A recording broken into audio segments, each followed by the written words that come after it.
नमस्कार जी। आज मैं पुनः उपस्थित हूँ श्री विद्या उपदेश के अगले भाग के साथ। 14वां भाग है। आज हम बात करेंगे दो चीज़ों पे। एक तो आज हमारी जो नित्यां होंगी और दूसरी श्रावण मास में पूजा की। देखो, मैं चैत्र मास से बताते आ रहा हूँ कि हर महीने किस तरीके से श्री चक्र के पूजा का विधान है। मेरे ख्याल से शायद आषाढ़ मास का छूट गया क्योंकि मैं प्रवास पे था। तो चलो कोई बात नहीं, श्रावण मास का मैं बताता हूँ। और मुझे लगता है कि श्रावण मास का ही जो विधान है और श्रावण और भाद्रपद, यही जो है श्री विद्या का सबसे मेन विधान है। तो इसलिए आज श्रावण इसको बताऊँगा। दूसरा जो हमारी नित्यां हैं उनके बारे में बात करेंगे। तो आइए सर्वप्रथम हम बात करते हैं आज की जो हमारी नित्यां हैं माँ कुल सुंदरी की। सर्वप्रथम इनका ध्यान करेंगे, उसके पश्चात आगे की बात करेंगे। इनका ध्यान इस प्रकार है। अथ षोडश नित्यासु दशमी यह समीरिता विद्योक्ता कुल सुंदर्यस्या पूजा विधिम शृणु। भगवान कहते हैं इस तरीके से। लोहिता लोहिताकारः शक्ति वृंद निषेविताम लोहितान शुकभूषा शृंग लेपना षण्मुखाम्बुजां प्रतिवक्त्रं त्रिनयनां तथा चारुस्मितान्वितां अनर्घरत्नघटितं माणिक्य मुकुटोज्ज्वलां। देखो, अब मैं इसका हिंदी अर्थ भी आपको बताता हूँ। भगवान कह रहे हैं कि जो हमारी 16 नित्याएँ हैं उनमें से 10वीं नित्या हैं हमारी आज की जो नित्याएँ हैं माँ कुल सुंदरी। इनका जो वस्त्र है रेशमी वस्त्र है, लाल माला है और लाल लेप है। इनके 6 मुख हैं और प्रत्येक मुख में 3 नेत्र है। सुंदर सुंदर, जैसे आपने देखा होगा, अगर आपने नहीं देखा 6 मुख वाली माता तो आप जो है कामाख्या माता का फोटो आप गूगल में सर्च करके देखो, उनके भी 6 मुख हैं। उसी तरीके से माँ कुल सुंदरी के 6 मुख हैं और प्रत्येक में 3 नेत्र हैं, मुस्कान है, कर्णफूल, हार, बाजूबंद, नूपुर, ये सब इनके आभूषण हैं। और इनके जो हाथ हैं वो 12 हैं। 12 हाथों में दाहिनी तरफ 6 हाथों में जो है मूंगा, रुद्राक्ष माला, कमल, रत्न जटित आभूषण, रसपूर्ण चषक। रसपूर्ण चषक का मतलब यह है पान पात्र। और रसपूर्ण चषक है। मातुलिंग है। मातुलिंग के बारे में मैंने पहले भी बताया था कि वो जो बड़े वाला नींबू होता है ना, जमीरी नींबू, वो उसको मातुलिंग कहते हैं। और व्याख्यान मुद्रा है, मतलब वो व्याख्या कर रहे हैं। और बाईं तरफ जो है पुस्तक है, लाल कमल है, स्वर्ण की लेखनी है, मतलब जो कमल है कलम है इनके पास वो सोने की है। रत्न जटित आभूषण है, रसपूर्ण स्वर्ण लेखनी है, रत्नमाला है, शंख और वर मुद्रा है। ठीक है जी। तो इनका जो ध्यान है वो वाणी मतलब अगर कोई बोल नहीं पा रहा या बोलने में दिक्कत हो रही है उसके लिए है, वाक सिद्धि के लिए है, लक्ष्मी के लिए, कांति के लिए, इन सब चीज़ों के लिए इनका प्रयोग किया जाता है। और ख़ास करके वाणी और लक्ष्मी प्राप्ति के लिए इनका जो ध्यान है वह श्वेत वर्ण का होता है। देखो, इनके भी मैं कई 4 प्रकार के इनके स्वरूप बताए गए हैं। ये चारों अलग अलग कामना से अलग अलग स्वरूप का ध्यान इनका किया जाता है। तो सर्वप्रथम जिसको वाक सिद्धि चाहिए, वाणी में प्रचुरता चाहिए, विद्या चाहिए, तो वो क्या करता है कि वो श्वेत वर्ण की देवी का ध्यान करता है। और स्वर्णिम आभा से युक्त देवी का ध्यान करता है वो धन प्राप्त करने के लिए, लक्ष्मी प्राप्त करने के लिए। अगर वैरियों मतलब शत्रुओं का विद्वेषण, मारन या निग्रह करना हो तो धुएं के समान इनका ध्यान किया जाता है। मतलब जैसे धूमावती का ध्यान है धुएं में, उसी तरीके से इनका भी ध्यान किया जाता है धुएं के समान। और वैरियों को गूंगा बनाने के लिए नीली आभा से युक्त इनका ध्यान किया जाता है। तो ये इस प्रकार इनका ध्यान है। और अपने अलग अलग कामना पूर्ति के लिए इनका अलग अलग ध्यान व्यक्ति करता है। तो देखो इनका जो स्वरूप है, इनके जो मंत्र हैं बिल्कुल एज इट इज बाला के मंत्र हैं।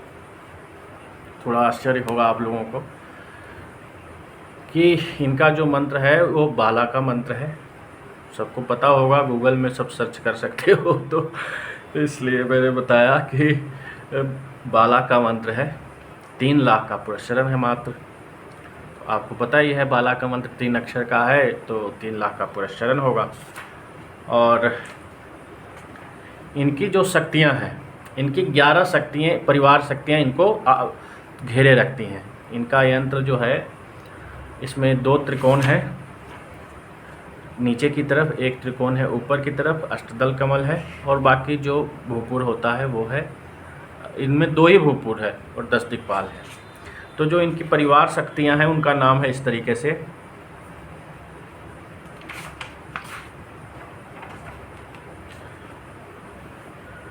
भाषा सरस्वती, वाणी संस्कृता, प्राकृता, परा, खड्गरूपा, चित्ररूपा, रम्या, आनंदा, कौतकी। ये इनकी 11 परिवार शक्तियां हैं। अष्टदल कमल में तो आपको पता ही है कि अष्टमात्रिकाएं होती हैं, और किसी भी यंत्र में जो है लगभग सारे यंत्रों में, कुछ एक्सेप्शनल यंत्रों को छोड़ दिया जाए तो अष्टदल कमल में अष्टमात्रिकाएं होती हैं, अष्टभैरव होते हैं, और यंत्र में 10 दिक्पाल होते हैं। भूपुरों पर गणेश, बटुक, योगिनी और क्षेत्रपाल होते हैं। ये लगभग एक कॉमन सा यंत्र का विधान है, और ये इसकी जो है लोग पूजा करते हैं इन सभी देवी देवताओं की। तो देखो इनकी जो, इनका जैसे नाम तो इनका कुल सुंदरी है, तो लोग सोचते होंगे कि ये सुंदर बनाने के लिए प्रयोग होती होंगी, लेकिन नहीं। इनका जो प्रयोग है, इनकी मुख्य प्रयोग इनका विद्या प्राप्ति और वाणी से संबंधित है। मतलब जो व्यक्ति बोल नहीं पा रहा, या तुतला रहा, या अटक अटक के बोल रहा, तो ऐसे व्यक्तियों के लिए कुल सुंदरी की पूजा का विधान है। इनमें तो यहाँ तक कि है, कभी मैं एक प्रयोग बताऊंगा आपको, कि गूंगा भी बोलने तो छोड़ो, वो कवि हो जाएगा बोलता बोलता। मोदी जी जैसा बोलने लगेगा कि सबको चुप ही करा दे। तो ये एक तरीके से इस विद्या का प्रभाव है। तो देखो इनमें क्या क्या और होता है मैं बताऊं। सर्वप्रथम जो है आपने पुरस्चरण कर लिया 3 लाख का, हवन के तर्पण, मार्जन, कन्या पूजन, ब्राह्मण भोजन आदि करा के, गुरु को भरपूर दक्षिणा दे के आप निवृत्त हो लिए। तब अब आपका जो है इसका प्रयोग किया जाता है। प्रयोग कैसे किया जाता है वो सुनो। सर्वप्रथम वाक सिद्धि के लिए क्या प्रयोग है। वाक सिद्धि के लिए क्या करते हैं कि इनके मंत्रों से सर्वप्रथम हाथों में इस तरीके से चुल्लू बनाओ, चुल्लू में पानी ले लो, ठीक है जी। अब पानी लेके क्या है, इनकी मंत्र जो त्रयाक्षरी मंत्र है, इनके मंत्र से सभी मातृकाओं को संपुटित करके, और जो आपने जल लिया है उसको अभिमंत्रित करो। जो लोग श्री विद्या में गहरे हैं उन्हें पता है कि मातृकाओं को कैसे संपुटित किया जाता है। अब ये चीज़ तो मैं नहीं बताऊंगा यहाँ पे। तो इसको संपुटित कर लो मातृकाओं को इन त्रयाक्षरी मंत्र से। किसके? कुल सुंदरी के मंत्र से, या आप कह लो बाला के मंत्र से। एक ही बात है, क्योंकि दोनों का मंत्र एक ही है। उसके बाद इसको क्या है, 3 बार इसको अभिमंत्रित करना है, या 1 बार। अगर 3 बार नहीं कर सको, क्योंकि सभी मातृकाओं करने में थोड़ा समय लग सकता है, पानी गिर जाए या जल जो है चुल्लू में से, तो आप 1 बार ही करो, कोई बात नहीं। और उसको जो है प्रतिदिन पूजन के पश्चात, बल्कि क्या करो कि रात्रि काल में देवी के लिए जो आप जल रखते हो, जल रखना चाहिए। जल और भोजन और जो भी चीज़ें आदमी मतलब शैया इत्यादि जो है, जैसे एक आम आदमी अपने लिए रखता है कि रात को उठ के पानी पिएंगे, कुछ खाने का दिल किया तो खाने के लिए, तो उसी तरीके से देवी के लिए भी आसन जो आपने शैया लगाया है वहाँ पे आप जो है जल रखेंगे, और रखना चाहिए। बाकी आप लोग की अपनी मर्जी है, आप जल रखें, कुछ भोग के लिए चीज़ रख दो। तो उसी जल को जो आपने रात को रखा, उसी जल को आप जो है यूँ चुल्लू में भरो, और चुल्लू में भरने के पश्चात अभिमंत्रित करो, मातृकाओं को संपुटित करके आप जो है अभिमंत्रित करो कुल सुंदरी के मंत्र से, मतलब बाला के मंत्र से, एक ही बात है, और उसको पियो। अगर इस तरीके से आप 1 महीने करते हो तो आपको वाक सिद्धि शीघ्र ही प्राप्त होती है। ठीक है जी। अब देखो, जिस तरीके से पिछली नित्या में मैंने बताया कि श्री विद्या की जो सर्वत्रोभद्र मंत्र है वो त्वरिता में मिलता है, उसी तरीके से कुल सुंदरी में त्रिपुरा का विद्या रत्न मिलता है। अब वो क्या है वो मैं आपको बताता हूँ। देखो, त्रिपुरा में 13 विद्या रत्न हैं, 13 अलग अलग चीज़ों के लिए, और इनके भी बहुत अलग अलग प्रयोग है। इनको मैं विस्तार में जाऊंगा तो ये वीडियो 3-4 घंटे का बन जाएगा, तो इसको मैं यहाँ बहुत संक्षेप में थोड़ा थोड़ा आपको बस नाम सा बताता हूँ। देखो, कहा जा रहा है कि कुल सुंदरी के तीनों बीजों में अगर हकार जोड़ दिया जाए तो यह विजयप्रद, रक्षा करने वाली, विजयप्रद विद्या बनती है। अगर किसमें हकार जोड़ दिया जाए सारे मंत्रों में, सभी बीजों में पहले, मतलब ये नहीं कि आप बाद में, जैसे आप उपसर्ग प्रत्यय अगर जानते हो तो उपसर्ग के स्वरूप में आप हकार जोड़ दो तो ये क्या बनती है, ये विजयप्रद विद्या बनती है।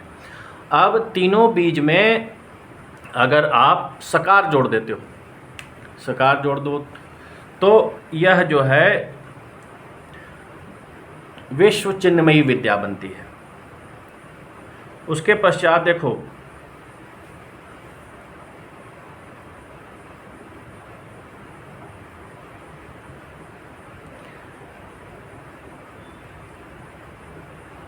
इसमें अगर माया बीज से संपुटित कर दो तो ये जो है विश्व मोहिनी, मतलब मोहिनी विद्या बनती है, सारी दुनिया को मोहित करने के लिए। उसी प्रकार से देखो, स जो है देवी हैं, सकार जो हैं देवी हैं, और हकार जो हैं वो शिव हैं। अगर ह और स दोनों जोड़ दिया जाए तो यह जो है विश्व को मोहित करने वाली चिन्मयी नाम की विद्या बनती है। उसके बाद अगर माया बीज से संपुटित करो तो विश्व मोहिनी है, और माया के साथ जो है काम बीज भी अगर लगा दिया जाए तो ये अमृताख्या विद्या है। तो देखो, मैं सबका नाम आपको बताता हूँ।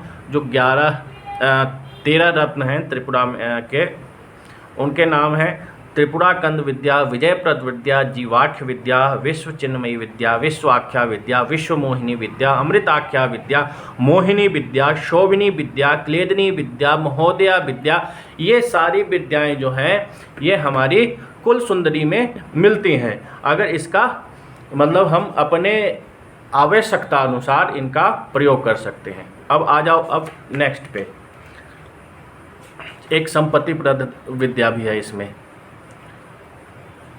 इसका भी एक विधान है, एक यंत्र है, उसका यंत्रार्चन होता है इसी में, मतलब कुल सुंदरी में ही हैं ये चीज़ें, और इनमें भी कई शक्तियां हैं।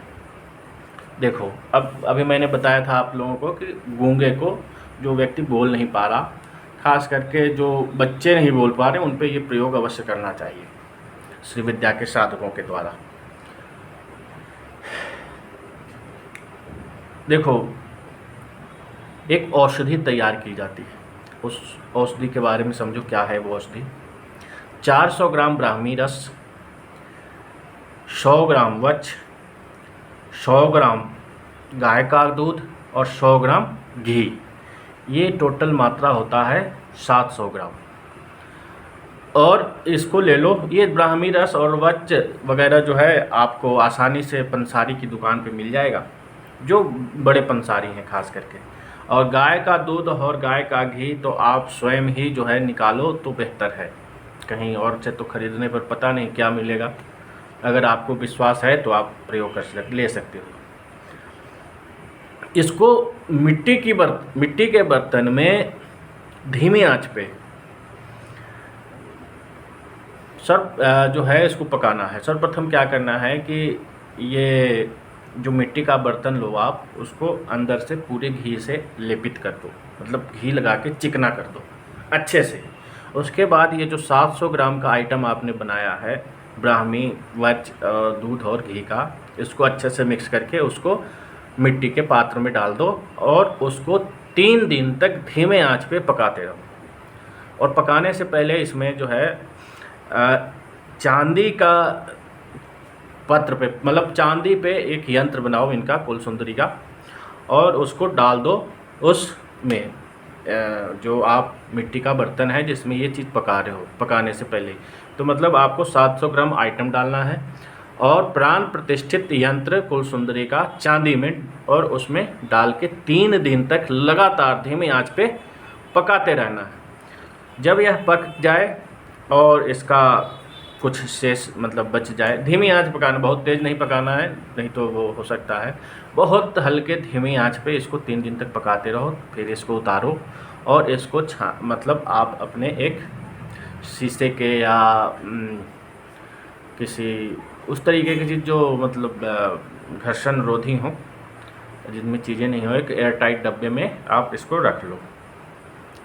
उसके बाद क्या करना है कि उस जो औषधि तैयार हुई उसको मातृकाक्षरों से आप उसको अभिमंत्रित करो 10,000 बार। उसके बाद मातृका विद्या से अर्चन करो। अर्चन तो आपको पता ही है, मैंने बताया मैंने बल्कि कई वीडियो बनाए हैं, जैसे मेरी बगला सहस्त्रार्चन या कुंकुमार्चन, ये सब चीज़ें जो होती हैं इस तरीके से अर्चन करो। यहाँ पुष्प अर्चन करना बंद करके शीशे पे, और अर्चन करो।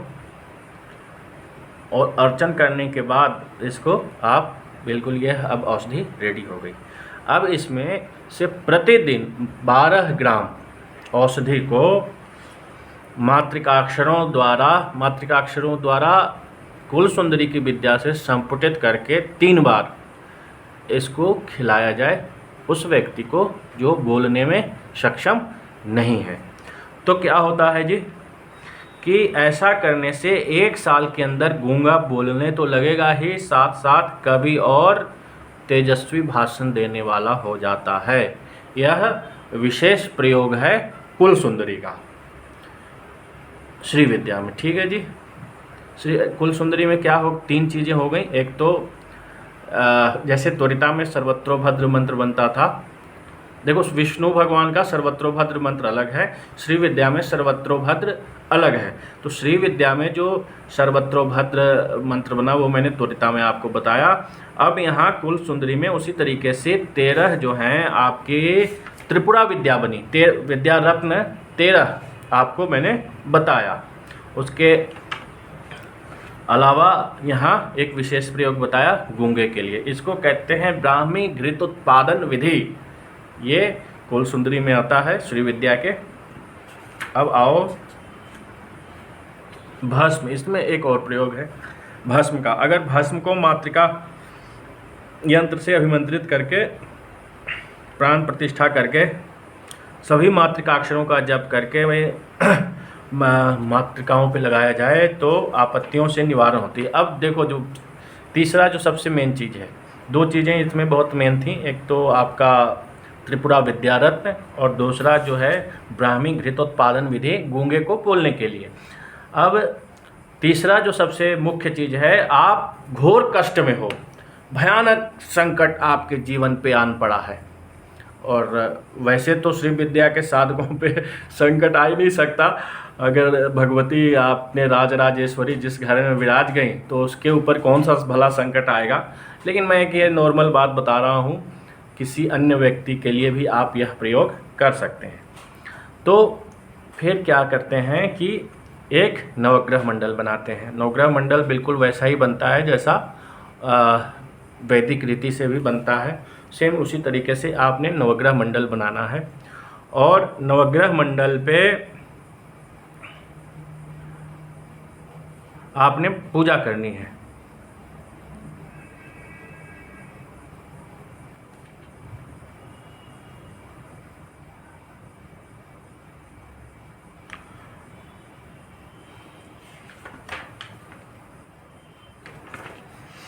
नवग्रह मंडल का प्राण प्रतिष्ठा करो सर्वप्रथम उसी तरीके से जैसे वैदिक रीति से होता है। वो तो सभी जो भी पुरोहित आते हैं उन सबको पता होता है कि नवग्रह मंडल को कैसे प्राण प्रतिष्ठित किया जाता है।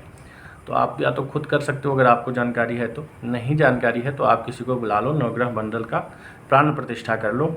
और नवग्रह की प्रतिदिन जो है आप 1 महीने तक पूजन करो। कैसे?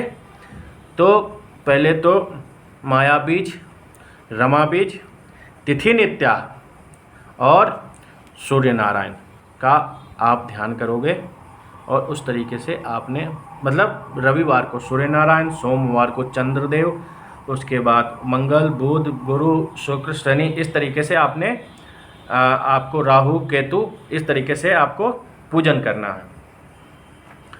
तो जैसे आपने रविवार से आपने शुरू किया, इसको या तो अमावस से शुरू करो या पूर्णिमा से शुरू करो। तो मेरे विचार में आप अमावस से शुरू करो तो ज़्यादा बेहतर है। तो अमावस पे सर्वप्रथम सूर्य नारायण, क्योंकि अमावस को सूर्य ही सबसे बलवान होते हैं। चंद्रमा की जो कला है वो क्षीण रहती है, ये तो पता ही होगा आप लोगों को। तो सबसे पहले अमावस पे सूर्य नारायण पे पूजा करो और इनका तर्पण करो। कैसे? माया बीज, रमा बीज, तिथि नित्या, जो भी उस दिन की तिथि पे जो नित्या होंगे, तिथि नित्या और उनके साथ सूर्य, तिथि नित्या सूर्य श्री पादुकाम पूजयामि तर्पयामि नमः। हाँ, इस तरीके से पूजन और तर्पण करो आप 108 बार, जिस दिन की जो तिथि की नित्या होंगी और जिस दिन के जो ग्रह होंगे, सूर्य, रविवार को सूर्य, इस तरीके से आप आगे बढ़ते चलो। तो या तो आप रविवार से शुरू करके प्रतिदिन दिन के हिसाब से चल सकते हो, लेकिन फिर वो राहु केतु का आपको काउंटिंग गड़बड़ा जाएगा। तो इसलिए अच्छा है कि आप अमावस से शुरू करो और आगे बढ़ते जाओ। तो 9 दिन तक आप नवमी को आप फ्री हो जाओगे। तो इस तरीके से आप नवग्रह मंडल की पूजा अगर 1 महीने करते हो तो आप जो है घोर से घोर संकट और नवग्रह जनित पीड़ा से आपको मुक्ति मिल सकती है। घोर कष्ट, शनि, राहु, केतु, सूर्य, गुरु, शुक्र। एक बात और बता दूं आपको कि जो जितना शुभ ग्रह होता है वो उतना अगर उसने वो पापक हो जाए तो वो ही सबसे ज़्यादा कष्टप्रद होता है। तो खैर ये इसमें कुल सुंदरी में आपको मैंने ये चीज़ें बताई। एक मातृका यंत्र भी इसमें होता है कुल सुंदरी में, और उसका भी प्रयोग है। इसमें जो घोर से घोर मंद बुद्धि बालकों के लिए भी प्रयोग है। देखो, मंद बुद्धि बालकों के लिए क्या है कुल सुंदरी में कि मातृका का एक यंत्र बनाओ, मातृका का यंत्र बनाओ और उसके पश्चात कुल सुंदरी के पूजन के करो, तर्पण करो। सर्वप्रथम तो आप जो है इनका पुरस्चरण करो और जो बालक मूर्ख है, जड़ बुद्धि है, उससे जो है अर्चन और पूजन कराओ और तर्पण कराओ। तो क्या होगा कि वह जड़ बुद्धि बालक, मूर्ख बालक जो है वो बिल्कुल तेज और शिव के समान जो है गंभीर, विष्णु के समान वक्ता हो जाएगा, आपका गणेश के समान लिखने वाला।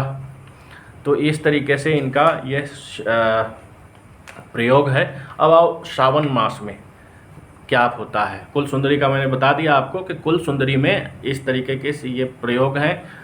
जो बालक बोल नहीं रहा उसके लिए है, या बालक या कोई भी व्यक्ति हो, जो गूंगा व्यक्ति है उसके लिए प्रयोग है, जो मंद बुद्धि जड़ बुद्धि बालक है उसके लिए प्रयोग है, मूर्ख बालक है उसके लिए प्रयोग है, और घोर संकट में आप ग्रह पीड़ा जनित पीड़ा से आप जूझ रहे हो तो ग्रह शांति का विशेष प्रयोग है, और त्रिपुरा के 13 विद्या रत्न है। ये अपने अपने इच्छाओं के अनुसार आप इसका प्रयोग कर सकते हो। चलो जी, यहाँ पे आपको मैं ये